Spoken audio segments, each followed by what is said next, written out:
오늘 저와 여러분에게 주시는 살아계신 하나님의 생명의 말씀은 열왕기상 18장 30절로 40절에 있는 말씀, 우리 다 찾으셨으면 화면에도 나와 있습니다. 우리 함께 한 음성으로 함께 봉독하도록 합니다. 엘리야가 모든 백성에게 향하여 이르되 내게로 가까이 오라. 백성이 다 그에게 가까이 가매 그가 무너진 여호와의 제단을 수축하되 야곱의 아들들의 지파의 수요를 따라 엘리야가 돌 12개를 취하니 이 야곱은 옛적에 여호와의 말씀에 임하여 이르기를 내 이름을 이스라엘이라 하리라 하신 자더라. 그가 여호와의 이름을 의지하여 그 돌로 제단을 쌓고 제단을 돌아가며 곡식 종자 두세 알을 둘 만한 도랑을 만들고 또 나무를 버리고 송아지에 각을 떠서 나무 위에 놓고 이르되 통 넷에 물을 채우다가 번제물과 나무 위에 부으라 하고 또 이르되 다시 그리하라 하여 다시 그리하니 또 이르되 세 번째로 그리하라 하여 세 번째로 그리하니 물이 제단에 두루 흐르고 도랑에도 물이 가득 찼더라. 저녁 소제 드릴 때에 이르러 선지자 엘리야가 나아가서 말하되 하나님과 이삭과 이스라엘의 하나님 여호와여, 주께서 이스라엘 중에서 하나님이신 것과 내가 주의 종인 것과 내가 주의 말씀대로 이 모든 이 일을 행하는 것을 오늘 알게 하옵소서. 여호와여, 내게 응답하옵소서. 내게 응답하옵소서. 이 백성에게 주 여호와는 하나님이신 것과 주는 그들의 마음을 되돌이키심을 알게 하옵소서 하매 이에 여호와의 불이 내려서 번제물과 나무와 돌과 흙을 태우고 또 도랑에 물을 핥은지라. 모든 백성이 보고 엎드려 말하되 여호와 그는 하나님이시로다. 여호와 그는 하나님이시로다 하니 엘리야가 그들에게 이르되 바알의 선지자를 잡되 그들 중에 하나도 도망하지 못하게 하라 하매 곧 잡은지라. 엘리야가 그들을 기손 시내로 내려다가 거기서 죽이니라. 아멘. 오늘은 수장절이라고 말하고요, 추수감사절이라고 하는 말입니다. 성경은 이 추수감사절, 수장절을 지키라고 하나님께서 그렇게 명령을 하죠. 출애굽기 34장 22절에 가보면 77절 곧 맥추절, 초실절을 지키고 새 말에는 수장절을 지켜라.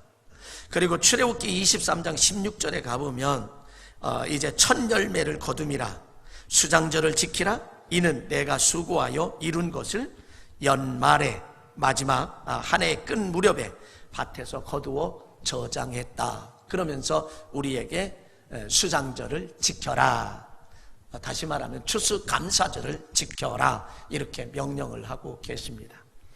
이 수장절이라고 하는 것은 우리가 1년 동안 이렇게 맥추감사절은 이제 그 첫 번째 수확을 거두고 하나님 앞에 감사하는 절기고, 이 수장절은 마지막 세밀에 그 다음에 연말에 끝났을 때 1년을 돌이켜보며 하나님의 은혜를 생각하고 하나님이 베풀어 주신 은혜를 기억하고 나의 삶을 다시 한번 돌아보면서 그래, 그럼에도 불구하고 하나님이 나를 이렇게 도우셔서 오늘 내가 이렇게 살아가는구나 하며 감사하는 절기가 바로 이 추수감사절기입니다. 그래서 이 추수감사절의 핵심은 뭐냐? 감사지. 역시 감사라고 하는 것, 이 감사라고 하는 단어를 저와 여러분은 잊어서는 안 될 것이다라고. 저는 이 추수감사절을 당하면서 오늘 본문을 선택해 보기는, 목회를 근 40년 가까이 하면서 선택해 보기는 처음 선택해 보는 말씀이에요. 이 본문 말씀은 여러분, 이스라엘 백성들이 하나님께서 선지자들과 예언자들과 제사장들 통해서 선택한 이스라엘 백성들을 이제 통치하셨어요. 그러니까 하나님이 신정 정치라고 하면 하나님이 직접 세우신 사람들을 통해서 정치를, 그 백성들을 이끌었단 말이죠. 근데 이웃 나라들을 보니까 왕을 세웠는데 왕을 세우고 보니까 강대해지거든요. 그러니까 하나님께서 이제 이스라엘 백성들이 하나님께, 하나님 우리도 왕을 세워주세요. 하나님은 마음에 들지 않지만 그들이 요청하기에 왕을 세워줬는데 그게 누구냐면 첫 번째 왕이 누구냐면 사울이라는 왕입니다. 그 다음에 사울 왕이 죽은 다음에 그 다음에 다윗이 2대 왕이 됐어요. 그 다음에 다윗의 아들이 누구냐면 솔로몬이에요. 솔로몬이 3대 왕이 됐는데 솔로몬이 어떤 정치를 했느냐? 성전을 건축하는데 7년 동안, 여러분 나이 드신 분들은 아니에요, 부역이라고 하는 거 있습니다. 백성들이 농사 짓는 백성들, 그래서 사는, 그때는 농사 짓는 것밖에 없잖아요. 농사 져서 사는 그 백성들을 7년 동안 한 가정의 대표로 막 불러서, 저 어릴 때만 해도 박정희 대통령께서 이 산이 민둥산이라 사방공사라고 하는 게 있어요. 씨앗을 따다가 심고 송충이 잡아다가 누면 얼마 주고 뭐 이렇게 이런 일들을 했어요. 그래서 산에다가 풀 씨앗도 뿌리고 나무 씨앗도 뿌리고 이렇게 해서 공사해서 지금은 이렇게 우러져 살림이 풍성하게 되어 있습니다만, 그러니까 이제 사울 왕, 다윗, 솔로몬 선전 건축을 하는데 7년 동안 농사를 지어야 사람들이 살지요. 근데 7년 동안 성전 짓느라고 동원을 다 하니까, 그리고 그것만이 아니라 왕궁을 짓는데 13년을 걸렸어요. 13년을 걸렸어요. 그러니까 그 다 농사 짓는 백성들을 다 불러제껴 20년 동안 그렇게 했으니 얼마나 피폐하겠어요. 그러니까 백성이, 솔로몬이 죽은 다음에 그 아들 르호보암이 왕위에 올라가니까 대표들이 가서 뭐라고 얘기하냐면, 우리에게 짐 좀 가볍게 해주시면 영원토록 섬기겠다.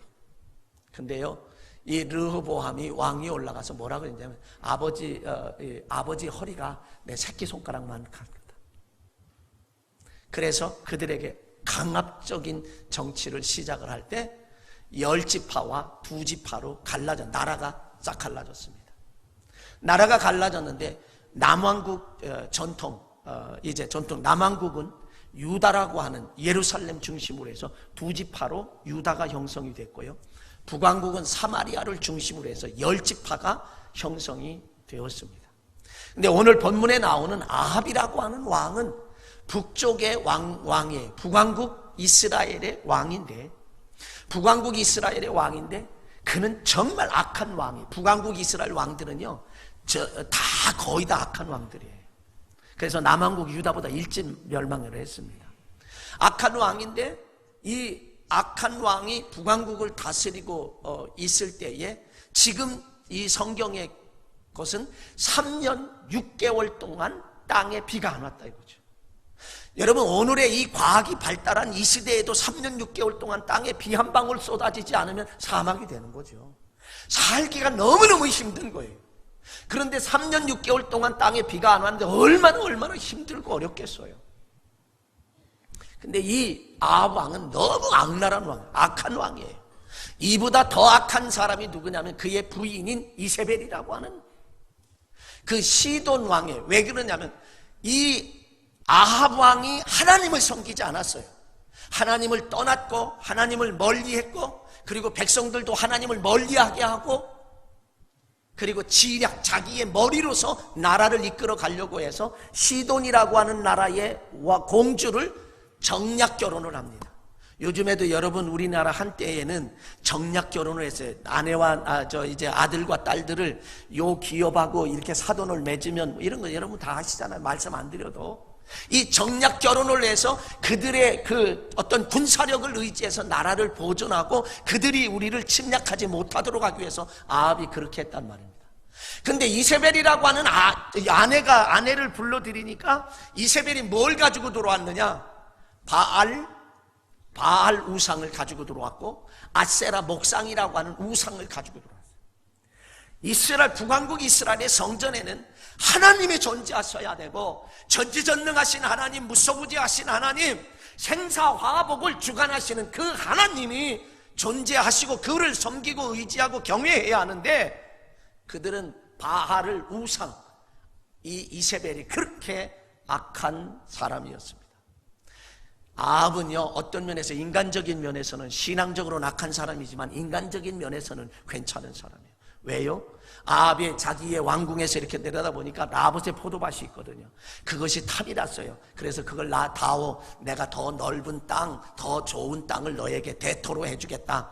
그것이 아니면 돈을 달라면 돈을 주겠다. 라봇이 뭐라면, 이건 하나님께서 우리 가문에 주신 것인데 이거를 내가 더 많은 땅을 받기 위해서 돈을 받으면 하나님이 기뻐하지 않는다 그러면서 그걸 거절했어요.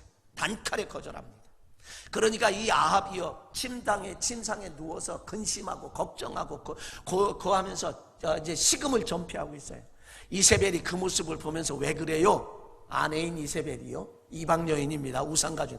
왜 그래요? 그랬더니 뭐라고 얘기하냐면 내가 이렇게 해서 저 나봇의 포도밭 때문에 그렇다 이렇게 얘기를 해요.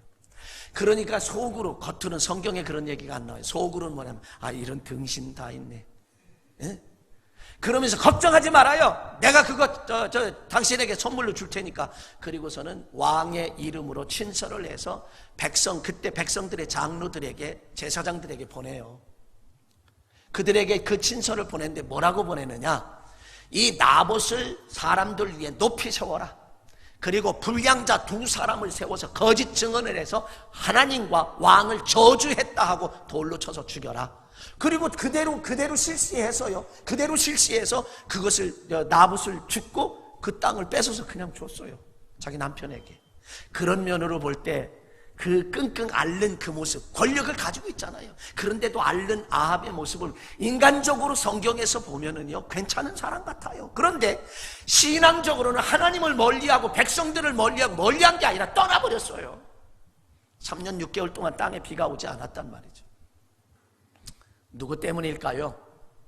그때에 그 당시에 활동하던 선지자가 누구냐면 엘리야 선지자이고, 북왕국 이스라엘의 엘리야 선지자고 엘리사 선지자예요. 제자인 엘리사 선지자예요. 이 사람들은 대단한 사람들이었죠. 그들의 말도 듣지도 않습니다. 그들의 말에 콧방귀도 끼지 않습니다. 모든 것은 하나님이 다 주관하시는데 말입니다. 자, 그럴 때에 이제 갈멜산에서 기도 대결이 벌어집니다. 어떤 기도의 대결이요?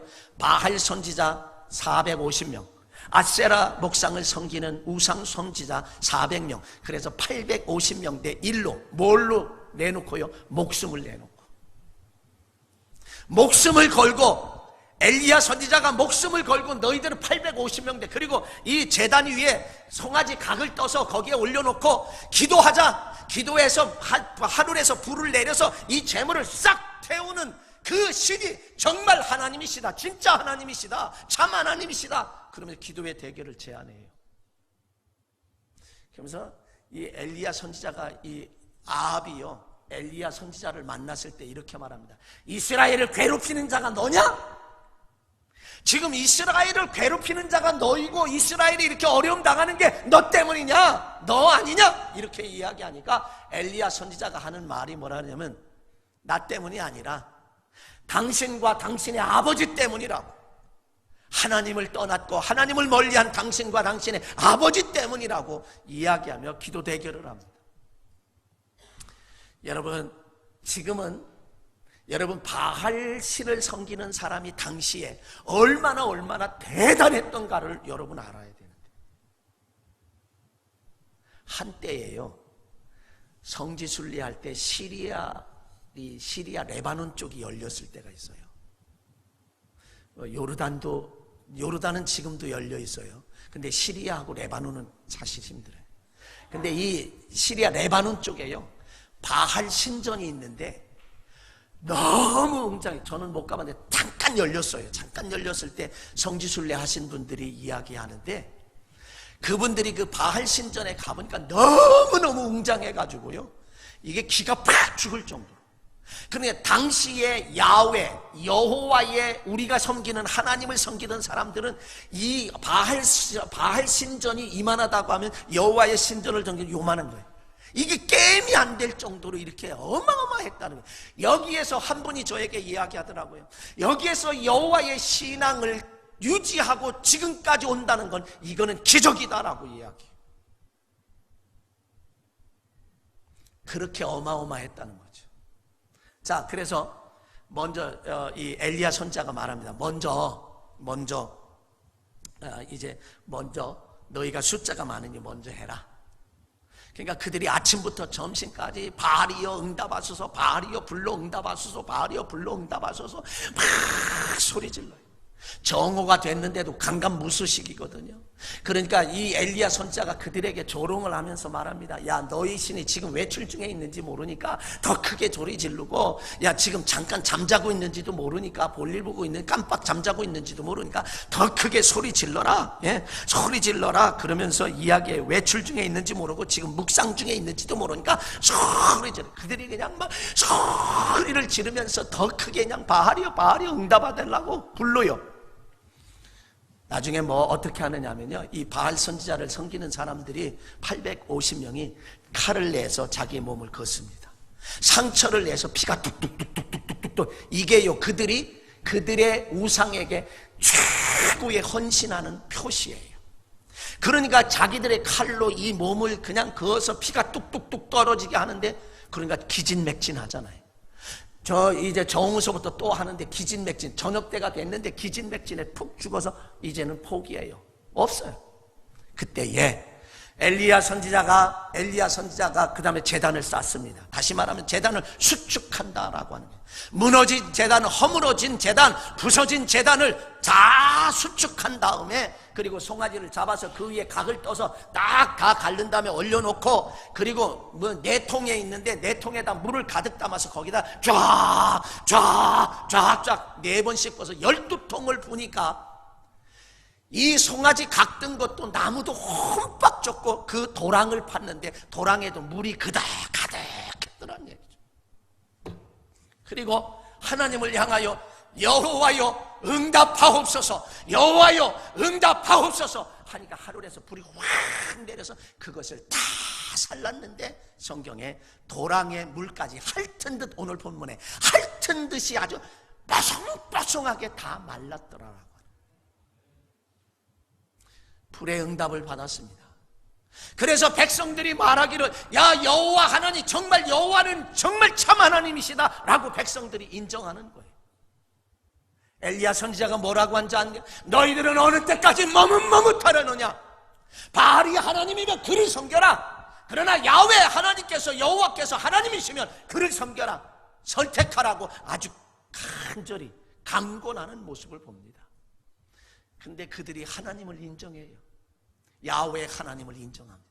야훼 하나님만이 참신이고 야훼 하나님만이 정말 우리의 신이다라고 인정하는 그 역사, 기적의 역사가 나타났다라고 하는 이 사실을 우리는 기억합니다. 여러분, 그래서 이 850명을요 목숨 걸었잖아요. 850명을 기손 시내가에서 다 죽였어요. 제가요 성지순례를 했을 때 갈멜산 딱 한 번 가봤나 봐요.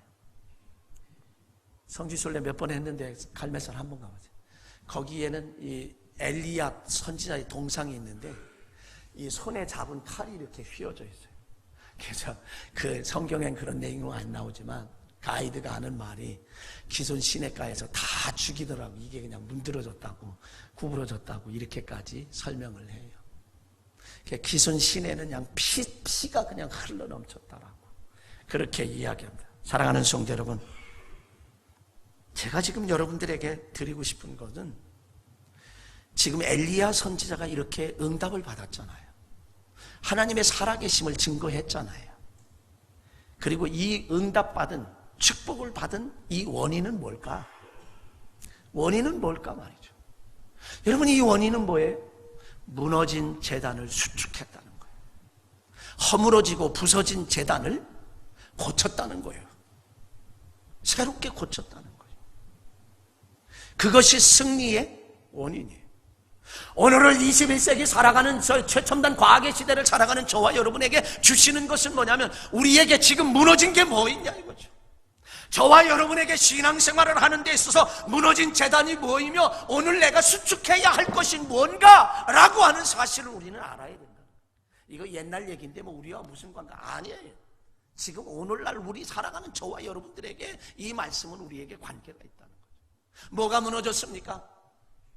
여러분, 저와 여러분들은 나 자신은 뭐가 무너진지 알아요. 내 영적인 삶 속에, 신앙생활 속에서 내가 뭐가 무너졌는지를 안다고요. 어떤 경우에는 다른 사람도 조금은 알 수 있어요. 다른 사람도 아우 저 양반 좀 무너졌네 이걸 할 수 있어요. 근데 하나님은 전지전능하신 하나님, 무소부지하신 하나님, 모든 것 다 알고 계신 그 하나님은 모든 것 다 알고 있는 줄 믿습니다. 저와 여러분이 무엇이 무너졌는지, 예배의 재단이 무너졌는지, 기도의 재단이 무너졌는지, 찬송의 재단이 무너졌는지, 믿음의 재단이 무너졌는지, 사랑의 재단이 무너졌는지, 긍휼의 재단이 무너졌는지, 배려의 재단, 선한 일, 헌신, 봉사, 영혼 구원하는 용서, 겸손, 격려, 축복, 위로의 재단, 용기를 주는 것, 품어주는 이 모든 것 무너진 것을 본인은 알고 하나님은 다 아신단 말이죠. 여러분 생각할 때 무엇이 무너졌어요? 오늘 우리가 추수감사절 헌금 하는 거 그거 중요하지만 그보다 더 중요한 게 우리는 이 신앙적으로 무엇이 무너졌느냐 이거 찾는 게 중요하고요. 그거를 회복하는 거, 고치는 거, 수축하는 거, 고쳐서 세우는 게 이게 중요해요. 그게 더 중요합니다. 얼마나 더 중요한지. 엘리야가 이렇게 승리할 수 있었던 것은 뭘까? 엘리야는 무너진 믿음의 제단을 수축했다 이거예요. 믿음의 제단. 히브리서 11장 1절에 가면 믿음은 바라는 것들의 실상이요 보지 못하는 것들의 증거라고 우리에게 말씀했습니다. 하나님은 보이지 않지만 그 하나님은 언제나 우리 삶 속에, 나의 생활 속에 지금도 역사하시고 과거에도 역사하셨고 지금도 역사하시고 앞으로도 영원토록 역사하실 줄로 믿습니다. 하나님이 하나만 살짝 틀어버리면 끝장이에요. 하나님이 다 99.9% 다 됐더라도 0.00001%만 틀어도 그걸 끝장이에요. 이게 우리입니다. 우리는 무너진 믿음의 제단을 수축해야 할 줄로 믿습니다. 믿음이라고 하는 것은 하나님을 최고로 신뢰하는 거예요. 믿음이라는 것은요 99.9% 돼서 안 돼요. 사람들은 상대적으로 평가합니다. 상대적입니다. 사람은 상대적이지만 하나님은 절대적이에요.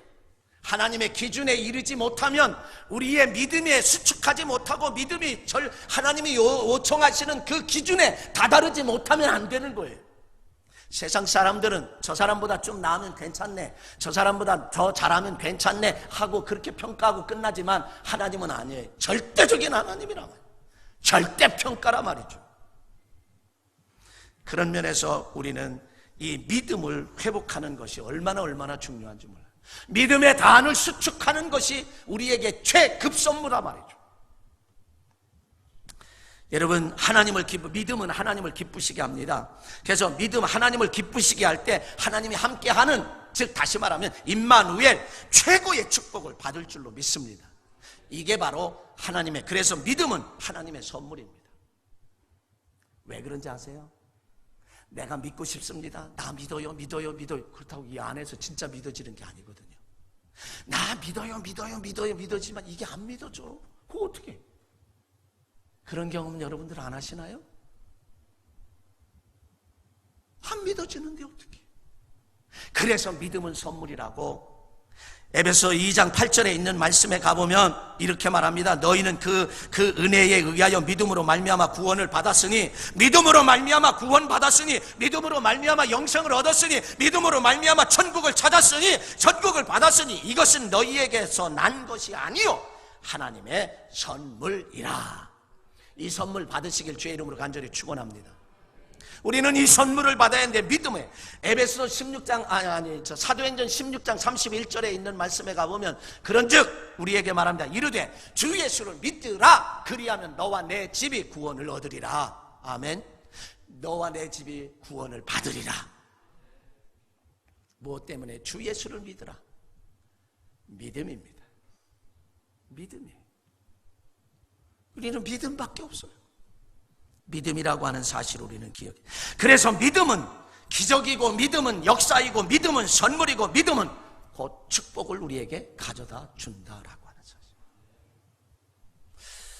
여러분 정말 어떤 때는 믿고 싶은데요 정말 안 믿어져. 마가복음 9장에 가보면 아들이요 귀신 들려가지고 물에도 쓰러지고 불에도 쓰러지고 막 이게 그냥 정신 못 차리니까 아버지가 그 아들을 예수님께 데리고 와요. 예수님께 데리고 왔는데 예수님께서 안 계셨어요. 제자들이 그들을 고치려고 했는데 못했어요.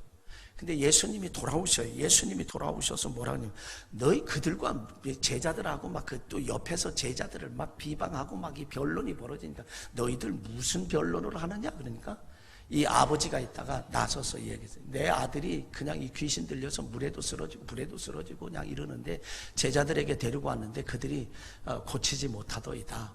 할 수 있거든 내 아들을 고쳐 주옵소서. 이렇게 요청을 해요. 그러니까 예수님께서 할 수 있거든이 무슨 말이냐? 믿는 자에게 능치 못할 일이 없느니라. 그렇게 이야기하니까 이 아버지가 있다가요, 주여! 내가 믿나이다. 나의 믿음 없는 것을 도와주소서. 주여, 내가 믿나이다. 나의 믿음 없는 것 도와주소서. 솔직하게 고백하는 거죠. 믿음 없는 것 도와달라는 거. 믿으면 아들이 고침을 받는데, 내가 믿음이 있으면 아들이 치유가 되는데, 내가 믿고 싶은데, 머리로는 믿고 싶은데 여기 안 믿어진다라고 하는 얘기. 그러니까 내가 믿나이다. 나의 믿음 없는 것 도와주소서. 솔직하게 고백하죠. 그때에 예수님께서 그 귀신을 쫓아내 줌으로 치료가 된 줄로 믿습니다. 믿으면 되는데 울어도 못하네, 힘써도 못하네. 주 예수만 믿으면 하겠네. 주 예수만 믿으면 되는데 내가 믿고 싶지만 믿어지지가 않는다 이거예요. 여러분들은 그런 경험 안 해보셨나요? 믿음의 단을 쌓는 것, 믿음의 재단, 무너진 나의 믿음의 재단, 무너진 나의 믿음의 재단을 쌓는 것이 최고로 하나님께 경배를 받으시며 기뻐하실 일 가운데 하나다. 그래서 믿음은 우리에게 축복이다라고. 그러면 오늘을 사는 우리는 무너진 재단, 감사의 재단 반드시 수축해야 할 것입니다. 여러분, 감사는요, 축복을 부르는 소리입니다. 감사는 행복을 부르는 소리이고요, 감사는 기적을 부르는 소리이고요, 감사는 우리에게 평안을 불러오는 소리요, 감사는 화목을 불러오는 소리요, 감사는 모든 축복을 부르는 소리가 감사인 줄로 믿습니다. 감사할 때 그 문으로 축복이 들어오고, 불평 원망할 때 그때의 그 감사는, 축복은 나간다 말이죠. 여러분, 감사의 문을 활짝 열어놓으시기 바랍니다. 그럴 때 우리에게 축복이 임한다라고 하는 사실을 우리는 기억해요. 감사하게 되면요, 짜증내지 않습니다. 감사가 충만한 사람은 불평하지 않습니다. 원망하지 않습니다. 감사가 충만한 사람은 얼굴에 환하게 빛나고 늘 웃으며 살 수 있는 사람이 될 수 있고, 웃음이 그에게 옵니다. 여러분, 집에서 자녀를 부르면 아무개야 그러면 얘 불렀어요 뭐 때문에 하고 오는 것처럼, 여러분들이 감사하게 되면 감사하면 감사가, 축복이 우리에게 온다 말이죠.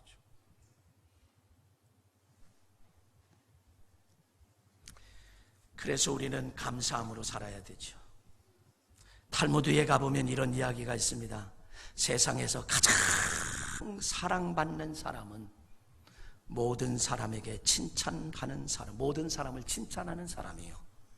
가장 행복한 사람은 감사하는 사람이다. 여러분, 감사하게 되면요, 내 마음에 천국을 이루어요. 감사하게 되면 내 마음에 정말 행복이 이루어져요. 감사하게 되면요, 내 마음에 만족이 이루어져요. 그런데 원망하고 불평하고 그러면은 이 심령은 뭐가 되냐? 사막이 돼요. 삭막한 인생을 살아갈 수밖에 없습니다. 불새기처럼 살아갈 수밖에 없습니다. 그러므로 우리는 감사로 충만한 삶을 살아야 할 줄로 믿습니다. 미국 사람들의 연구 결과에 의하면요, 감사하는 사람은요, 매일매일 감사하는 사람은요, 감사하지 않는 사람보다 더 오래 산대. 그렇다고 속으로 또, 나는 오래 살기 싫으니까 감사하지 말아야 되겠다, 그러면 안 되겠지. 오래 살지 않아야 되겠다라고 생각하는 분들은 고생하며 오래 살아요. 그러면 감사하며 오래 사시기 바랍니다. 사도 바울은 이렇게 말합니다. 고린도전서 10장 10절에 15장 10절에서 보면 내가 나 된 것은 하나님의 은혜로 된 것이라. 모든 것은 하나님이 모든 인생, 내 인생의 모든 것은 다 하나님이 하셨고 내 인생의 모든 것은 하나님의 은혜였었다라고 고백하는 거예요.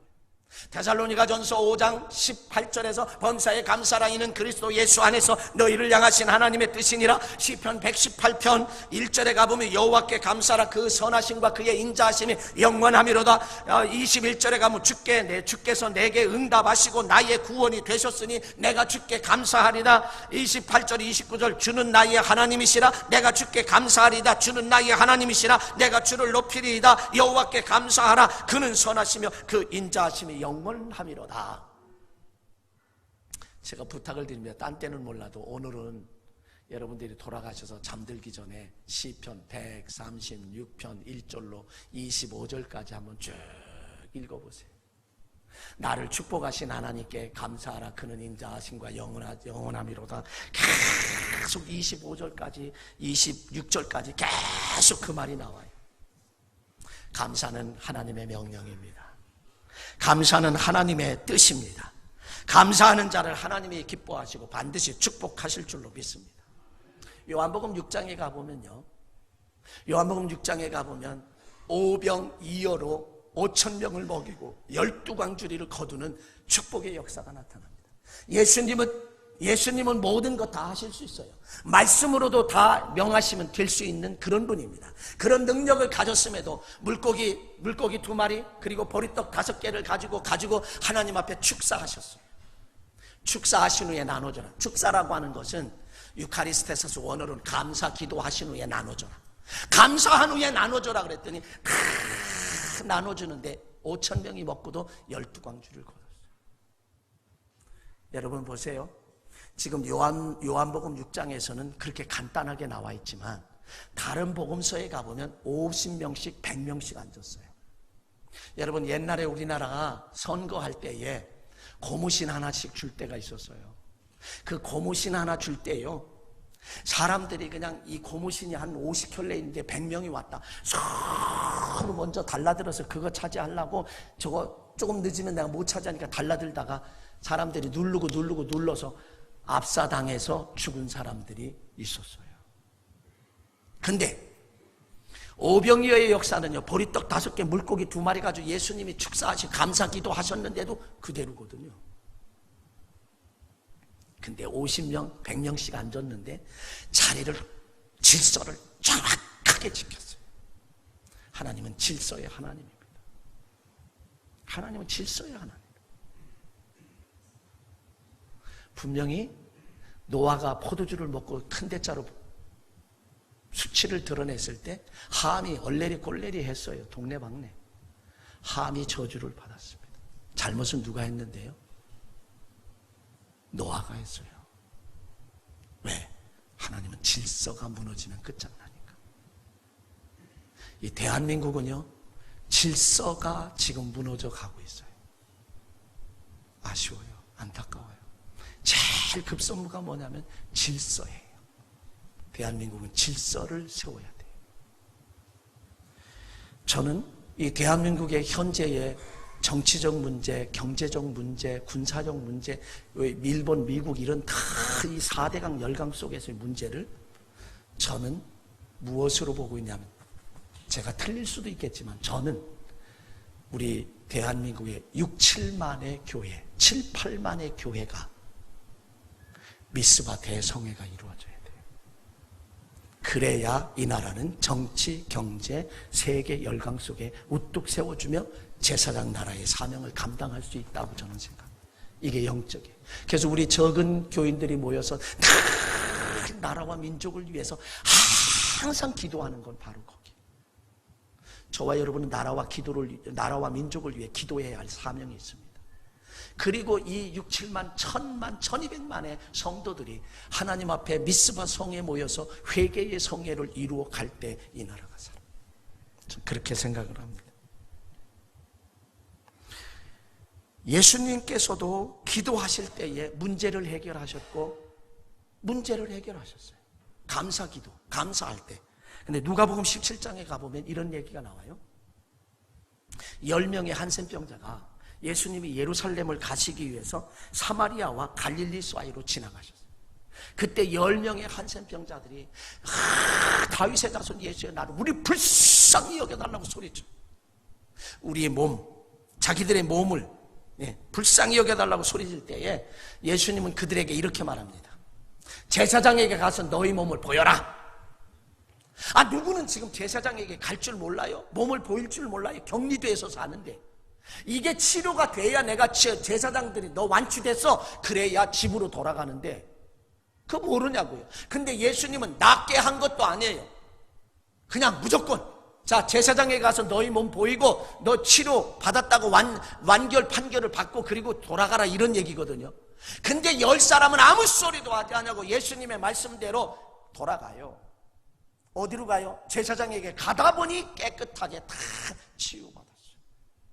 다른 사람들은 다 완쾌됐다, 완전히 치료됐다, 도장받고 그리고 가정으로 돌아갔을 테지만 그 중에 사마리아 사람 한 사람이 예수님 발 앞에 엎드려 살해하니, 예수님 발 앞에 엎드려 감사하니, 그런 얘기예요. 야, 10명이 다 깨끗함 받지 않았느냐? 9은 어디 갔느냐? 돌아온 자는 너, 이방인 너 한 사람밖에 없느냐? 감사할 때 그에게, 그 감사하는 그에게 예수님께서 하시는 말씀이 일어나 가라, 내 믿음이 너를 구원하였느니라. 여러분 보세요. 육체적으로 9사람은 육체적인 치료만 받고 그만 갔어요. 근데 이 돌아와서 감사한 사람은 뭐예요? 영혼의 구원받고 천국에 가게 되고 하늘나라에 가게 되고 하나님의 자녀로 확정됐다라고 하는 거죠. 얼마나 큰 축복, 이 뭐 세상이 줄 수 없는 축복을 받게 됐다는 거예요. 사랑하는 성도 여러분, 우리는 엘리야 선지자처럼 믿음의 제단을 수축해야 할 줄로 믿습니다. 그뿐만 아니라 우리는 감사의 제단을 수축해요. 무너진 감사의 제단을 수축해야 되는데 하나님은 감사하는 자에게 축복을 주신단 말이죠. 하나님은 우리의 믿음대로 이루어주시고 행한 대로 갚아주시고 심은 대로 30배, 60배, 100배의 축복을 주시며 신명기 1장 11절에 가면 1000배의 축복을 우리에게 허락하신다라고. 그러므로 우리는 지극히 작은 것 하나에 감사할 줄 알아야 돼요.